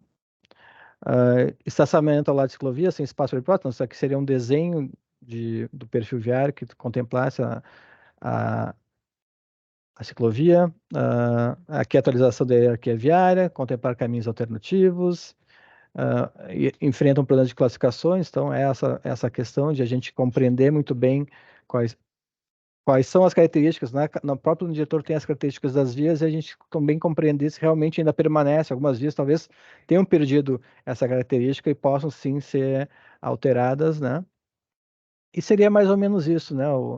A gente pensar num sistema viário, né, que se entenda essas conexões. Eu acho que a própria fala do seu Jorge na última reunião sobre ali aquela continuidade da RS 118, né? Eu quis trazer que a colega trouxesse mais informações, que daqui a pouco aquela hierarquia viária já também tenha sido alterada.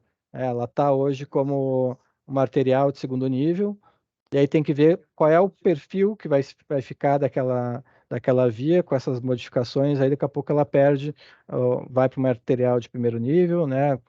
É mais uma conexão, né? Conforme pela experiência aí o pessoal de Viamão para chegar mais perto ali naquela região do Lamy, acaba utilizando esses caminhos aí entram em Porto Alegre para chegar em Viamão novamente, né? Então estou pedindo as informações para que também a gente possa trazer para o debate. E aí eu acho que era isso, pessoal. Depois eu vou fazer o gráficozinho do painel, encaminho, né, o link por e-mail, e se alguém teria mais alguma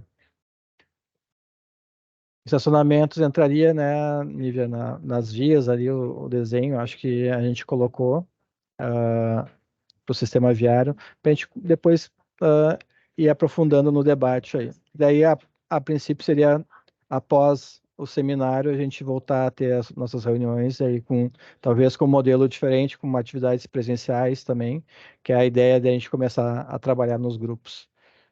Mas aí eu trago mais novidades após o feriado, o seminário. Eu entro em férias semana que vem, então não irei participar do seminário, só vejo vocês já no início de agosto, então.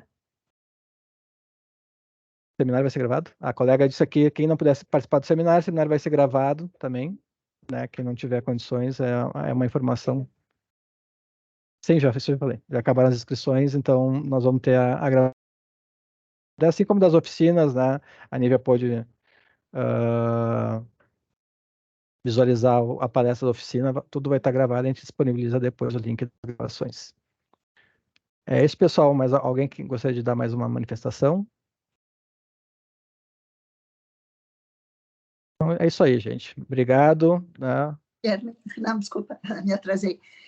Essa atividade que teria hoje, vocês estão com ideia de fazer semana que vem, antes do seminário? Eu não sei ainda, porque Bom, a princípio teria 2 atividades. Uma hoje, né, que foi adiada, e a de amanhã ainda talvez seja adiada também, que seria com o GTCR. A gente vai aguardar aí, porque na verdade foi um adiamento em função do tempo em si, né? E aí a expectativa talvez fosse de não ter tantos participantes e também não colocar as pessoas em risco para participarem de uma reunião, né? Se o próprio prefeito pediu para a gente reduzir e terminar o expediente antes, então seria mais ou menos isso. Tá bom, obrigada. Boa férias, Guilherme. Obrigado, seu Jorge. Até a próxima, gente. Obrigado.